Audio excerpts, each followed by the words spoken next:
అయితే recently CM Revanth Reddy గారు మాట్లాడుతూ డ్రగ్స్‌కి సంబంధించి మూవీస్‌లో ఒక మెసేజ్ ఇవ్వాలి. స్టార్స్ చెప్తే పబ్లిక్ వింటారు అన్నారు. సో, మీ మూవీ చూస్తే గనక గ్రీనరీకి సంబంధించి మీరు మీ మూవీ నుంచి రేవంత్ రెడ్డి గారికి ఒక మెసేజ్ ఇస్తున్నట్లుగా అనిపిస్తుంది. ఎందుకంటే గ్రీనరీని ఇంతకు ముందు ప్రభుత్వం కేసీఆర్ ప్రభుత్వం కొంతవరకు పెంచడం జరిగింది.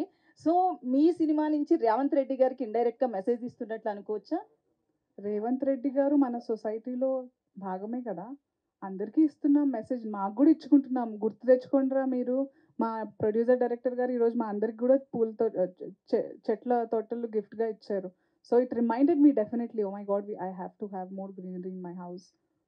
అందరికీ రేవంత్ రెడ్డి గారనే కాదు. ఆయనకి అంటే ఇఫ్ యూర్ థింకింగ్ అందులో వెతికి పోయిన గవర్నమెంట్ అవన్నీ ఏం లేదండి. మనకి చెట్లు అంటే ఆ గవర్నమెంట్‌లో అంటే చెట్లు నాటమని పొల్యూషన్ ఇప్పుడు తగ్గించేలాగా. పీకేసుకుందామా? కాదు గదా! వాళ్ళు నాటారని చెప్పి ఇప్పుడు పీకేద్దామా ఏంటి? లేదుగా మనకు కావాలి చెట్లనేవి ఎప్పటికైనా.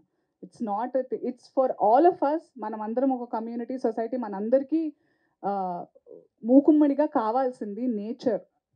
బిల్డింగ్స్ ఉంటే సరిపోవు. Nature is very important. At least let's progress. మనం డెవలప్ అవుదాం. ఇప్పుడు యూఎస్ ఎళ్తే వావ్! ఎంత బాగున్నాయి రోడ్స్, బిల్డింగ్స్ భలే ఉన్నాయి. స్కై లైన్ బాగా అనిపిస్తుంది. టుడే ఐ ఎంజాయ్ నేను ఓఆర్ఆర్ నుంచి వస్తున్నప్పుడు అర్రే! హైదరాబాద్‌లో కూడా స్కై లైన్ ఉంది. రాత్రి అయితే మంచి భలే కనిపిస్తుంది. I like it. But we have to learn to balance. ఒక్కొక్కళ్ళది ఒక్కొక్క యుద్ధం. నాదొక యుద్ధం ఈ ఇండస్ట్రీలో. ఉండి సాధించాలి మనం అంతే.